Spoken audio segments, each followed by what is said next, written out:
That was your wake-up call, by the way.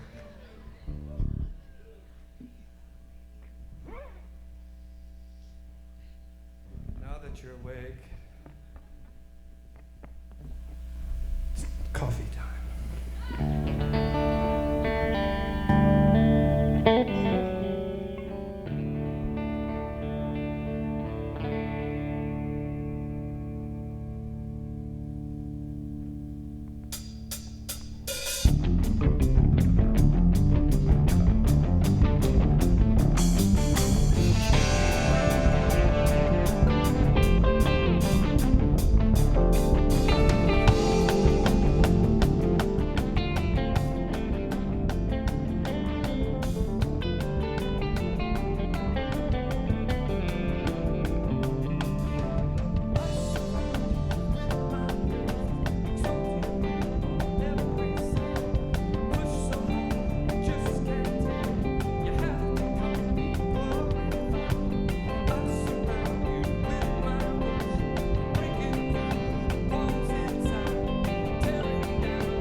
better speed things up. No.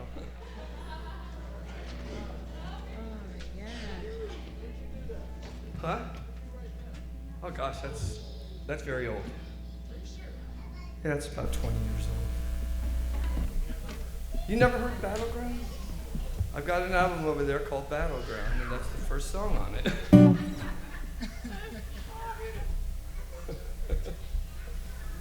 Okay. On the way over here on the plane, and for the last 2 days, I've been writing this song. It's very brave to try to do a new song for a conference, but that's why I'm really glad I have the afternoon session.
My surrender,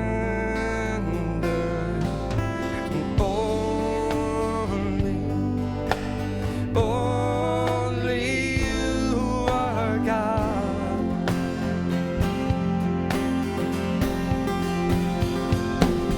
You tell the jealous grave to hide its face, 'cause death can't live inside of your grace. Only you are God. And how can I refrain from worshiping you when you've been unashamed? It's the best I can do. You made judgment bow down before mercy when you swallow death up in victory. Oh, oh, oh. You bow down before me, you bend down to wash me. If love met humility, you'd be the sun. Only you are God.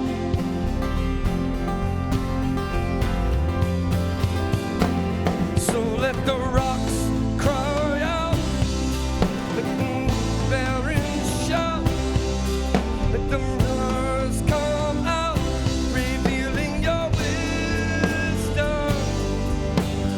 Only you are God. Like the desert waits for rain, I pant after you, for your light lives in the name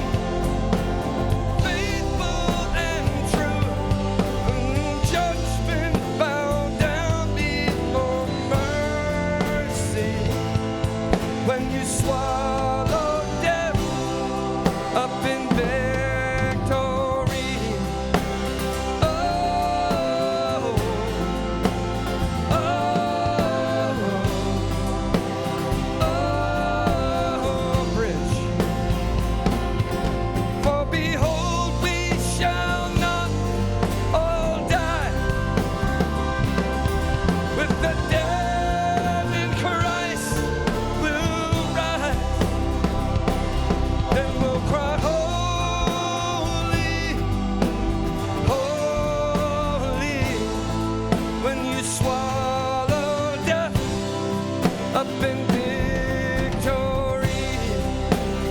Oh, oh,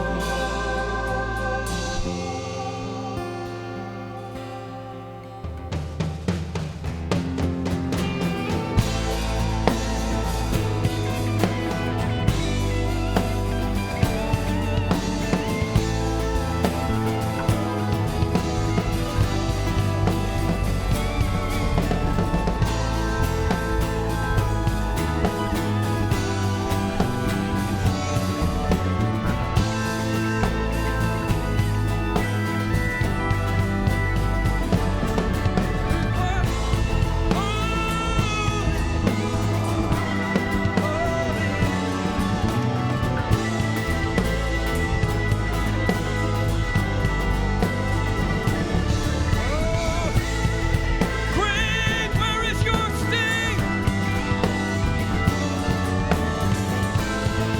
You lost it to the king. Cry holy, holy, and we cry holy,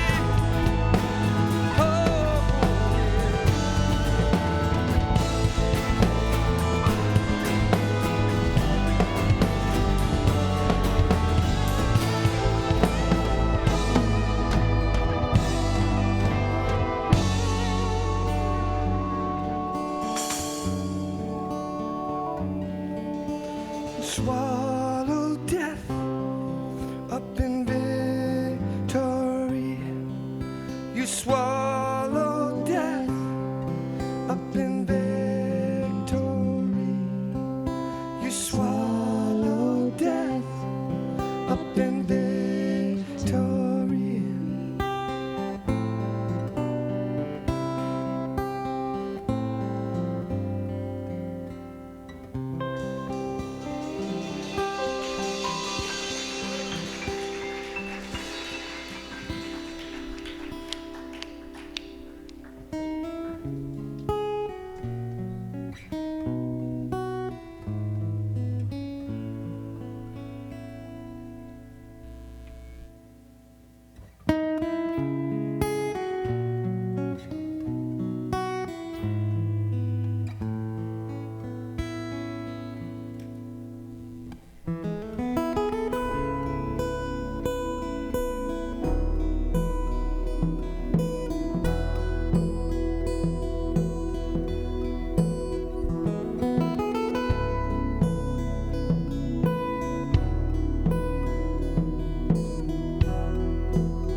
Cover my face with your hand and hide me in the rug. Cover my shame where I stand, declaring you are God. Let your glory pass before my eyes in the holy place. Let your glory pass before my eyes in the holy place.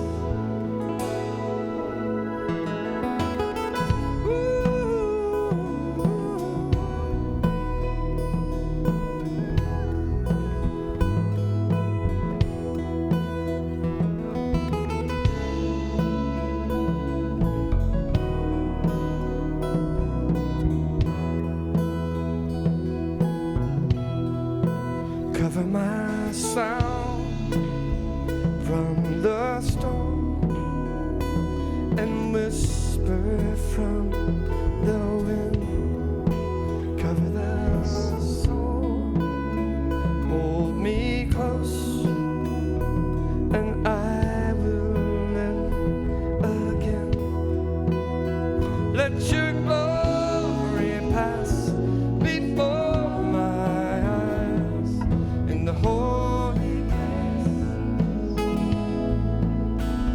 Let your glory pass before my eyes in the holy place. Oh, oh, oh, oh, oh.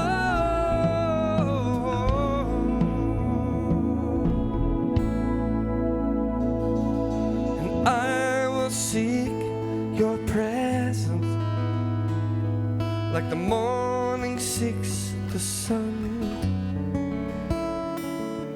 And I will seek your glory until your glory comes. Yes, I will seek your presence like the morning seeks the sun. And I will seek your glory until your glory comes. Oh my God, full of might, full of power, and full of grace. Highest worship, highest honor, highest praise. Oh my God, full of might, full of power, and full of grace. Highest worship, highest honor, highest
Let your glory pass before my eyes in the holy place.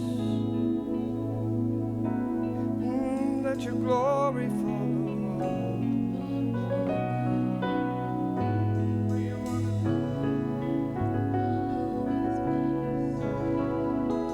Way you want to do it, Lord.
What if I looked into your eyes?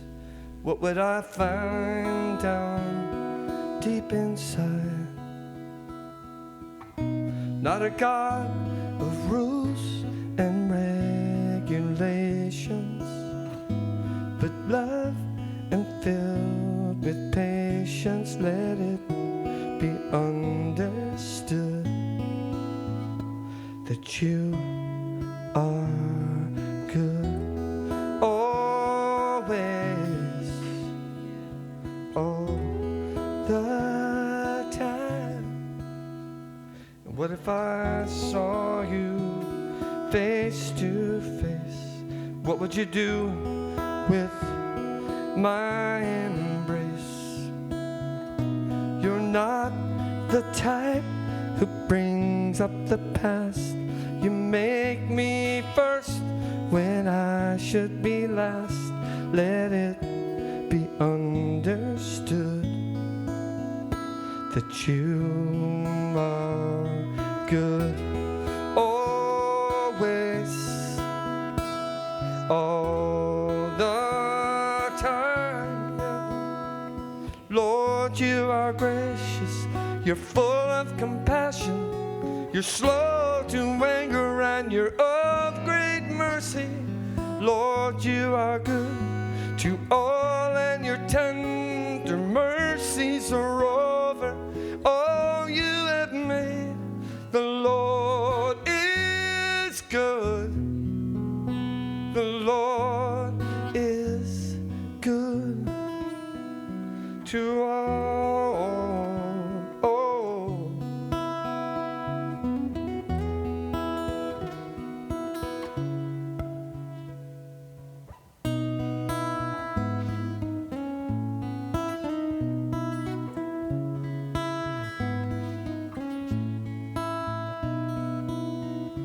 let it be understood that you are good always, all the time. Lord, you are gracious, you're full of compassion, you're slow to anger, and you're of great mercy.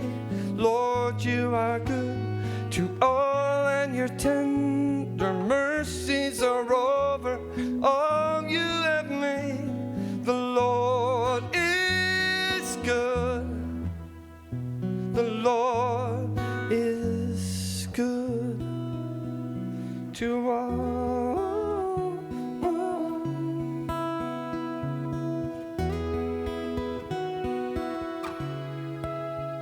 Well, in the beginning we were in your image, but we try so hard to make you into ours when you are so much higher than us.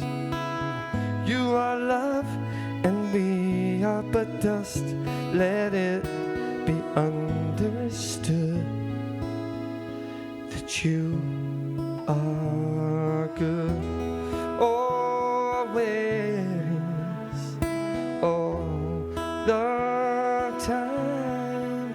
You are good always, all the time.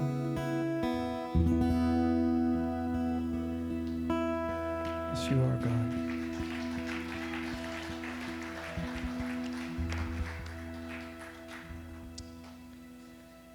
Amen. So can you guys come back in a little while? We'll play some more. But I'm going to talk a little bit. My favorite thing to do is to talk in front of people. I can't wait to do this all the time. That was my effect at sarcasm.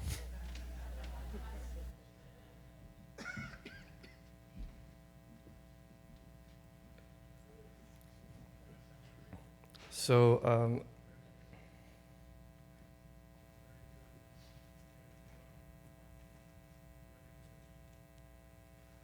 are you guys learning a lot about hope at this conference? You know, I think the worst thing anybody can hear is when they hear the words, they say that there's no hope. When you hear that phrase, no hope whatsoever, that's like the worst thing you can hear. You know, where the scriptures,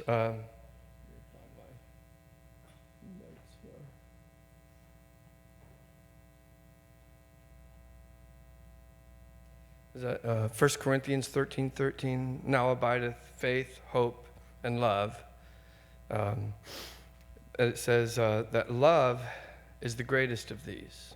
So usually in the scriptures, when things are in order like that, it's like the most important thing is first, and then, it goes down. But this, I think the Lord on purpose put it that way, had him put it that way. Because I grew up, when I got saved in about 1971. And then around 75 or 76, I started hearing things about the faith movement. Has anybody hear about that? And so, all of a sudden, to me, wow, we can have faith, and it was a real, just an epiphany that we can use faith, and I really loved that. But in the way that order is, faith is on the lowest level. Then you've got hope, and then you've got love. So if the order has anything to do with it, when you put love as the greatest, then it seems like hope is over faith. Now, I'm not saying that that's true. I'm just saying if it goes according to the way normally things go in order, it would be like you got faith, very, very important. You got hope, but even more importanter. And then you've got love. And I have a friend named Bob Jones who went home to be with the Lord for the last time on Valentine's Day, about 2 years ago. And the first time he went home to be with the Lord, he got struck by lightning and died. I'm totally dead. And he's waiting in line before a bunch of people are in line before. And Jesus, there was only one way into heaven, and Jesus was there. And the Bible calls Jesus the door. And so all these people are waiting. Jesus is talking to every single person as they're coming through. And he talked to him for a while, and he said he asked him one question, and he said, "Did you learn how to love?" And I guess everybody got it right because he gave him a kiss and he let him in. And so Bob came up, and Bob said, "I just couldn't wait to get up to the front of the line." He got up there, and he's like, he said he closed his eyes and puckered up, and there was no kiss, and he opened his eyes, and the Lord said, "You haven't learned how to love yet. I'm sending you back to the earth. I'm sending you back into your body, and he gave him a promise. He said, "But I'll let you live to see the great revival start, where 1 billion souls will come into the kingdom." So Bob went home to be with the Lord a couple of years ago. And so to me, I mean, I've known this man for 30 years and I've never known him to get a prophecy wrong. You know, I mean, when he would say this is going to happen, it would happen. And so when the Lord told him, he said, I'm going to let you see the beginning of this revival. So that means the revival has begun. You know, and you know, so he had this vision of this apple tree. Long story. It's a real long. I actually have. I recorded him in his living room about a month before he died on my phone, and I actually put music to that recording. It's called Apple Tree Revival. It's over there, and he's just talking about these 1 billion souls that are coming in, how they're going to be brought in by praise and worship and prophecy. So love is really important, but I think I'm guessing that we haven't hit it yet. I don't think we've gotten to the love part yet. So we've had a faith movement, and I'm guessing that we're starting a hope movement here. You know, because about, let's see, in 2007, I was in Nashville, Tennessee with Lou Engel's doing a thing called The Call. It was 777, and it was, and I really felt like the Lord told me to go and to do this, and so I borrowed a camper from Morningstar, the church that I go to. And it was one of those campers, you know, where the people decide they want to get a tax write-off because it's got like 1 million miles on it. And you know, it was one of those kind of things. So I got my kids. My wife didn't want to go because it was a 40-day trip. We were going to go all the way across the country, go from Charlotte, North Carolina, all the way to San Francisco. It was called the Summer of Love Tour, and the last day was going to be this 40 years from the anniversary of the Summer of Love. And some of you guys know what that is. That's where the hippie movement started. Yeah. And so I get this thing, and I got it kind of working. Got my kids, and we're off to Nashville. And I got, if you know who Ricky Skaggs is, he's a pretty well-known country guy. I had his 2 kids with me too, Luke and Molly. And we're just going across the country, and I get into Nashville, and there's like, I don't know, they said there was like 70,000 people there, but I'm a pretty good judge of, I'm thinking there was probably more like 40,000, maybe 45 at the most. So there's 45,000 people out there, and it was like, I started my first song, and like the first thing that happened was the wind came and blew everybody's sheet music off. So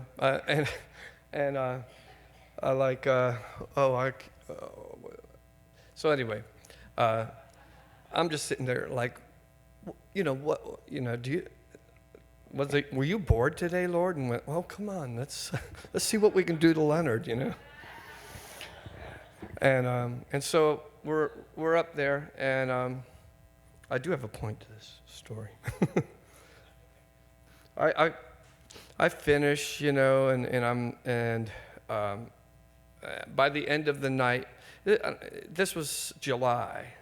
This is July the 7th in Nashville, Tennessee. It was like 100 and some degrees. And so I've got this camper van. Actually, I know my kids were staying with somebody else that night. So I'm staying in the parking lot of that thing. And I'm just pretty down,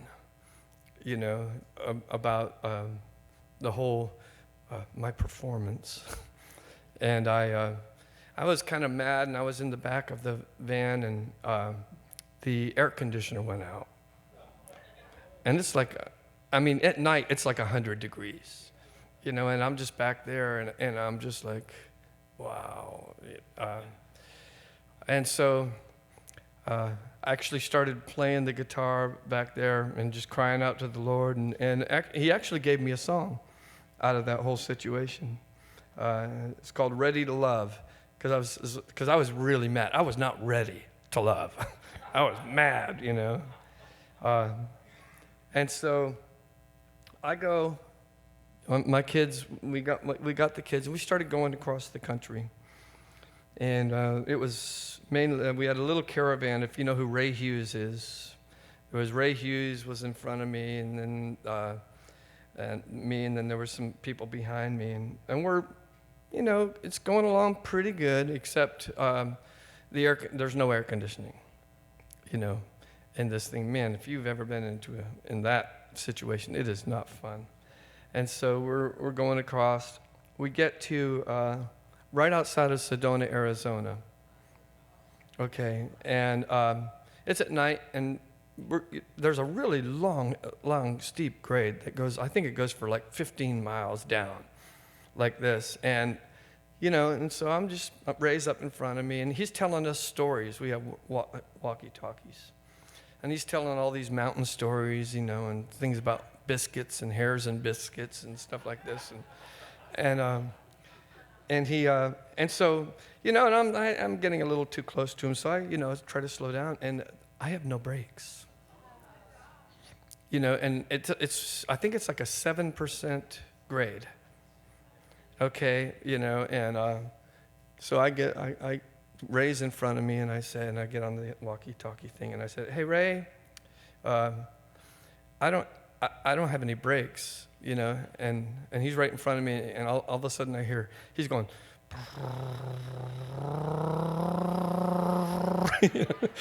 So I'm behind him.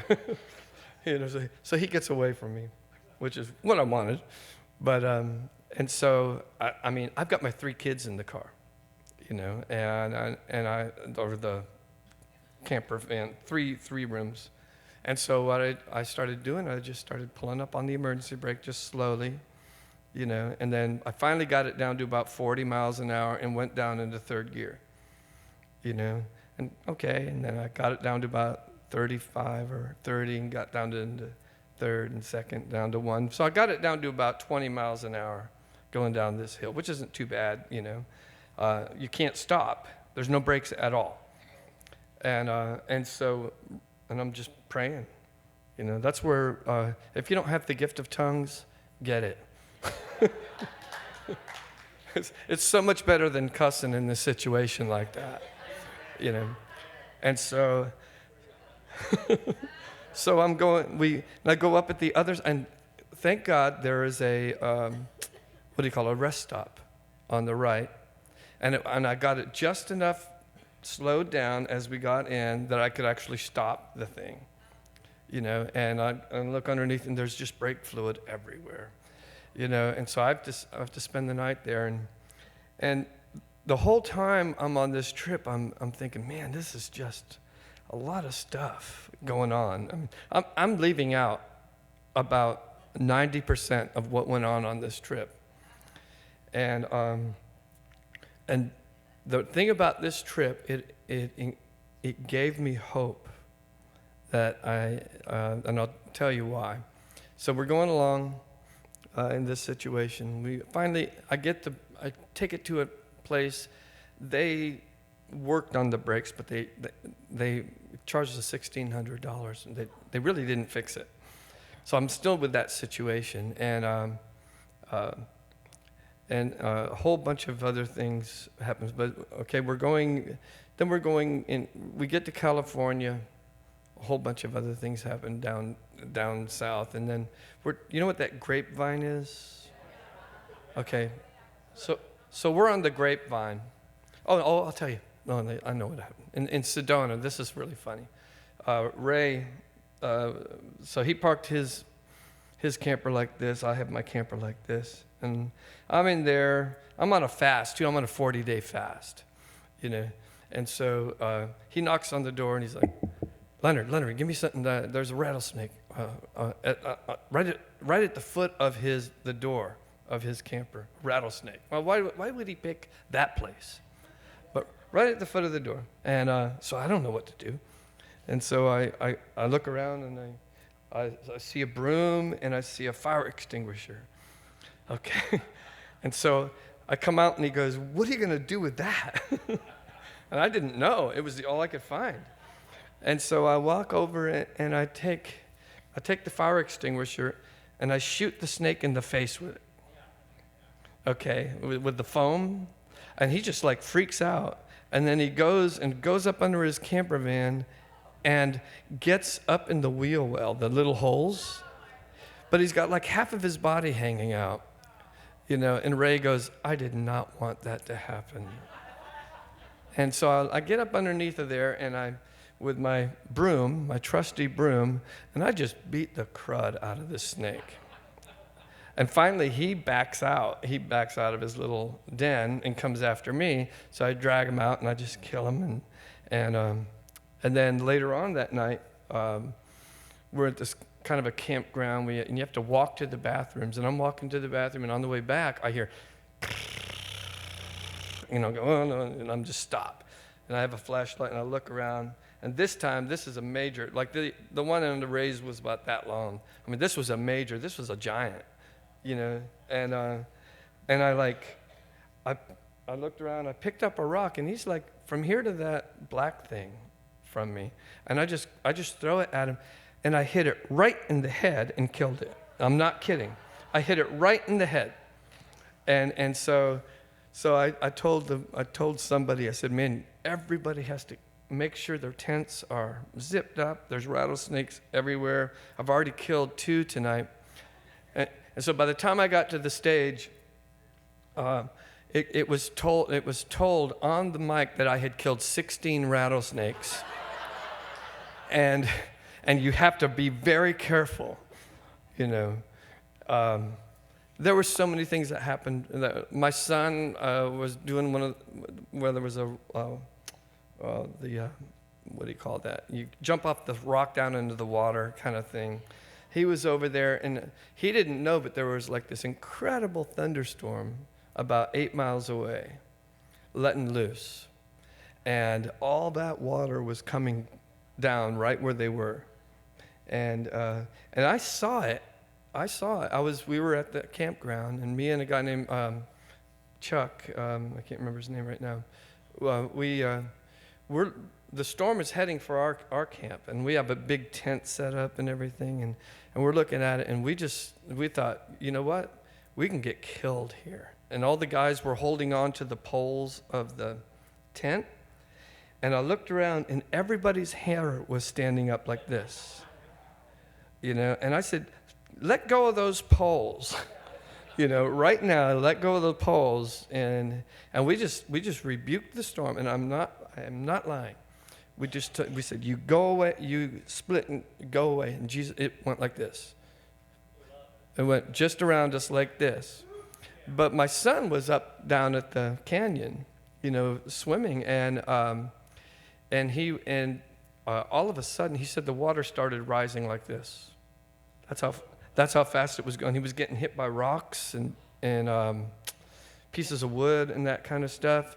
And there happened to be like about 4 or 5 Mexican people that were watching this, and they ran down and made a human chain and pulled him and a bunch of the kids out of the water, saved their lives.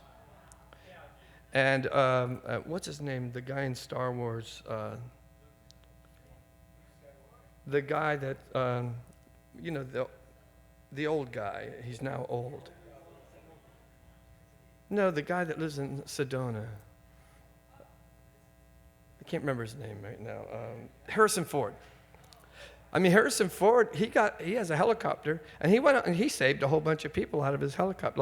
Can you imagine Harrison Ford coming down and like, give me your hand, Yeah. And so he saved a whole bunch of people that day. It was kind of an interesting day. So we get out of that situation, and now we're on the grapevine. Okay, and I'm telling you, I'm leaving out so many things. I'm just trying to get to the point. We're going along, and the wind is blowing so hard down this. I'm going south, going north. The wind is blowing so hard that I have to keep my wheel turned this far, just to keep it on the road, just to keep this, because a big vehicle. And all of a sudden, the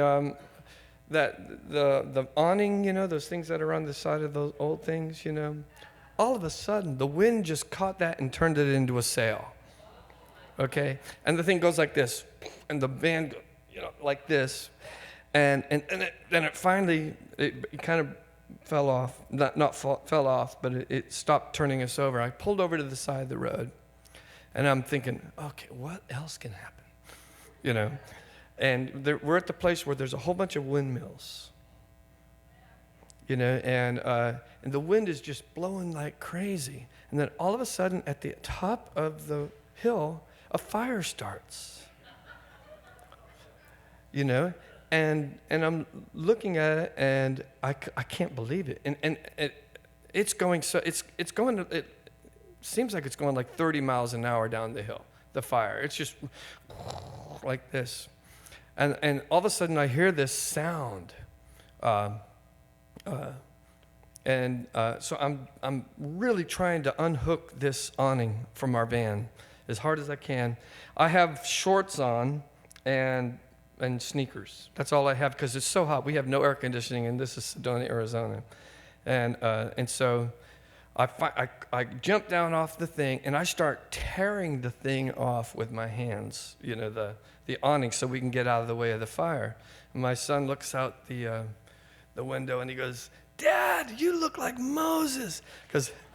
So here I had no shirt on, and I was tan, and my hair was being blown in the wind, and I'm pulling this thing off. And so I couldn't get it all off, so I climb up, and I'm just going like this, and I hear this noise, and I go, what is that? It's like a thunderbolt.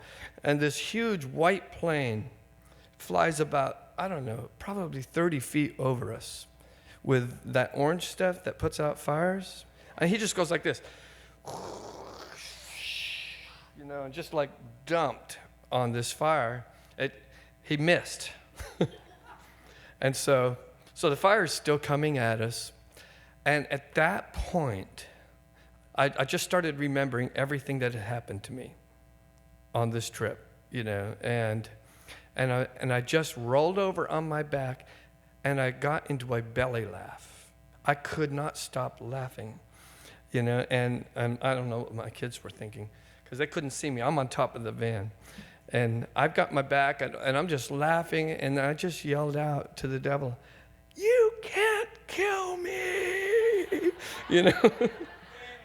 And it was just like, it was a movie going on, you know.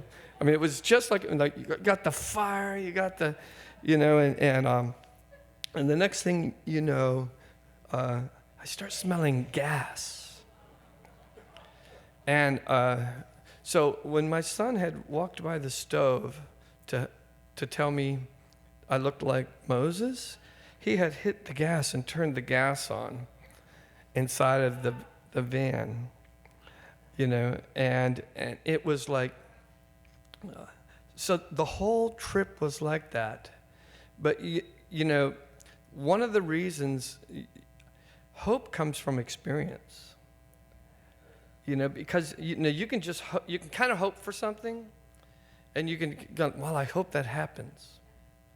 You know, but after a while, you know, I mean, like even at Christmas time, you know, if you always got something from your parents at Christmas time, you know, unless they were just broke or something, you always hoped that you know, the hope was always there that was going to be there. You know, the faith and hope are very similar. I'm sure of that. You know, it doesn't say anything about exercising your hope. It says exercise your faith. So I'm guessing that there's two different reasons there. But you know, when God, you know, through my life, I have hope that God will take care of me. You know, I mean, from that point on, I just thought, I know that you'll take care of us. I mean, even on the grapevine, I lost brakes. I lost my brakes. I mean, most of it, I had no brakes, you know, but, you know, there was it's not like a lot of people on that road. And I'm just using my emergency brake and downshifting. And that's how I'm stopping, you know, till I get there. And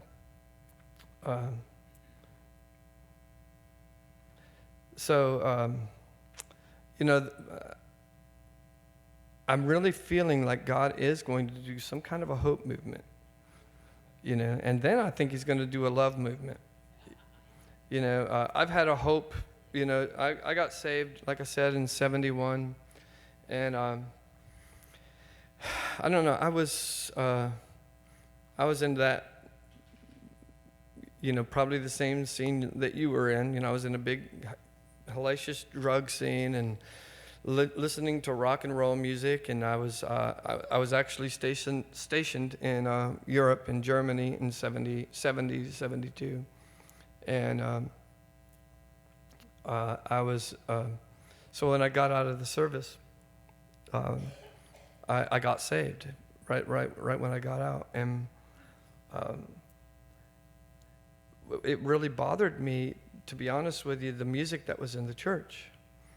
You know, I couldn't relate because I was listening to, some of you guys don't even know the groups I was listening to, you know, but of course you listen to the Beatles, you know, but we, you know, listen to, you know, Zeppelin, and of course I'd listen to Jethro Tull and Emerson, Lake and Palmer, all these amazingly good bands, you know, and I got in the church and they did that, you know, stuff like, this is the day that the Lord, and I went, wow, God, what am I going to do? You know, and so my hope was that was going to change. You know, and I was telling Rod this about his group. You know, it's like, I mean, that's such a first fruits of what's going to be going on in England. You know, your group, because I mean, your group is, you know, I go a lot of places all over the world, and very few people have what your band has, and what's good about your band is they're really genuine. They're not like they don't put on this is not a show. You know, I've been to the show churches. You know, and I know the difference. You know, they sing from their heart, they play from their heart, and so that's part of my hope come to pass. You know, that is, and I one of the things I do is I teach a lot of young people, how to do worship and teach them how to play. Because I believe that prophecy that Bob Jones gave, that he said that it was going to be praise and worship that brings them in. And he said 1 billion souls were coming in. And Europe is going to be a major part of that. It's going to be a major part. It's just, I don't know, why does he use Europe? But he does. He just continues to use Europe. And so I believe that, you guys are strategically placed for a time like this. And these guys, man, I haven't seen a group like this. I have not seen a group I've seen groups that are very committed, but they don't have the expertise that these guys have.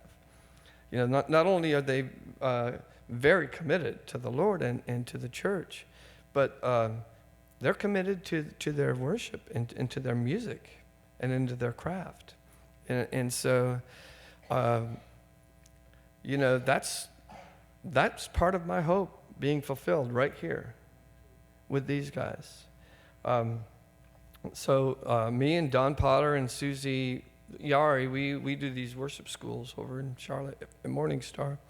And our hope is that hundreds, even thousands of kids will get trained there. We've already trained, a lot of the people you listen to came through our schools, came through our worship schools. John Mark McMillan and Johnny Helser and Kim Walker and a lot of people that you listen to have come through our school. So, I really believe that we're in a time right now, that God is releasing. He is really releasing hope into our lives that things are going to change. I listen to the place where secular music is right now. Musically, they're way ahead. But now I'm starting to see groups like this that are actually way ahead of the world. And that's where it needs to go, and that's my hope. I really want to see worship just get to that point where it wouldn't matter if you were doing it in a club or in a church or on the beach or anything. People will be drawn in because of the presence of God. And I've been doing this for a long time. And I know that when you do your worship, and if you do it really well, musically too, not just with your heart, but musically, people get saved, people get delivered. I've seen it over and over again. I had a band about probably 30 some years ago called Vision, and it had two guys from Leonard Skinner in it, Leon Wilkerson and Billy Powell. And we used to go out and we'd do these big things, that bike week down in not Sturgis, but down in Daytona. We'd do we'd have 2,000 or 3,000 bikers out there, And because we did the same, back in those days, we did kind of, I don't know. Well, we would kind of grace them with a little bit of Freebird, and Sweet Home Alabama and stuff like that, because we had the guys that played those songs. But then we would just worship the Lord. It was just something to see bikers, crying, and so whenever we'd go some places, we right after that we went to Benny Hinn's church. He had a church in Orlando at the time, and a bunch of those bikers came. If you can imagine, this is Benny Hinn's church. And all these bikers come in, and Benny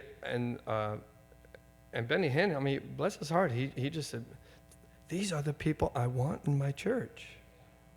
He really had a heart for that, and I really feel like the pastor's hearts, if the pastor is in love with God and is in love with worship, then the church will be in love with God and in love with worship. So if you're a pastor out there, if you don't love worship, I'm telling you, where the next revival is coming. The next revival is coming in worship, and so I think it's really a time, and I think I'm seeing the difference. I'm seeing a difference. And when we go out to, I did a gathering in Osaka, Japan about 4 months ago, I think, May 5 months ago, and it was just a open worship day in a soccer stadium, and 10,000 people showed up. Then these weren't saved people. There were some saved, but I don't even think there's 10,000 saved people in Osaka, because it's a big town, but that would be probably all of it. It's about 1% Christian in Japan. But people are drawn to that. People are drawn to worship. And for you musicians and stuff, it's one thing to hope that you're going to be a good musician one day. So you got to have hope first. But the next thing you got to do is you got to practice. So you have to put feet to your hope. So you can hope for anything, but if you don't put feet to it, it's not going to work. You can hope for a revival, but God wants us to do that. To be honest with you, you've heard about the big revival in Brazil, right? Does anybody know what's going on in Brazil? Huge revival, unbelievable. You know where it started? It was in this little church, and with some friends of ours, they had rented what used to be a porn studio, and that became their church. And the lady, nothing was happening. They were just being beat down. The lady said, "You know what? Let's give Jesus a revival." And they're going, "What? You can't give Jesus a revival. He has to start it." And well, who knows? Maybe God put that in her heart. And just from that statement, everybody just got on board and said, "Yeah, let's give Jesus a revival." And they just started worshiping, putting feet to their hope, witnessing, praying for the sick, bringing the prostitutes in, and bringing, I was just in Brazil in March, and it's still going on.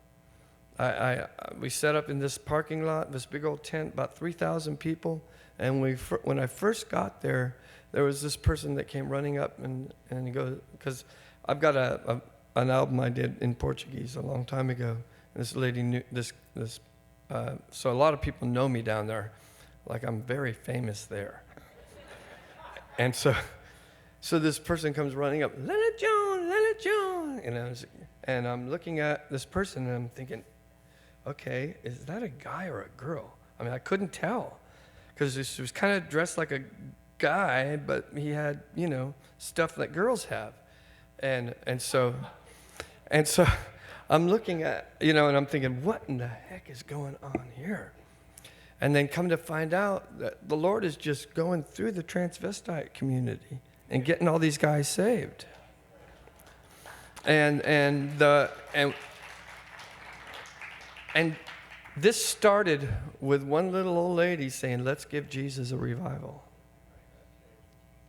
And so it is one thing to have hope.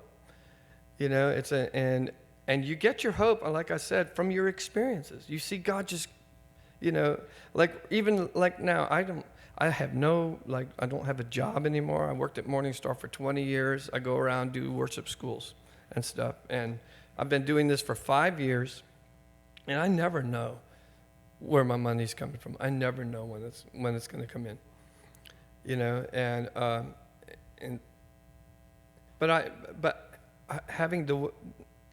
My experience is God meets my needs.